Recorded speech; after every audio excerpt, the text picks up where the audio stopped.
Метель Творца. Метель, и мечутся снежинки. В метании этом есть какой-то смысл. Неуловимый вихрь похож на танец сверкающих игольчатых частиц. Вибрация и частота мельканий, как хаос в толпе мелькающих лиц.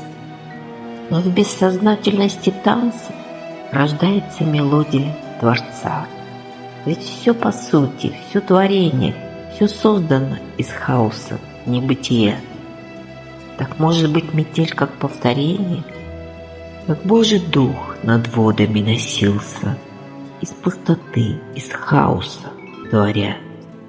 А с ним и мы, творя как сыновья и сотворцы всей видимой реальности, из первозданности и радости Творца, осознаю, что наше дело счастья творить все изнутри, все из себя беря, и созерцать, как заново рождается тобою сотворенная судьба.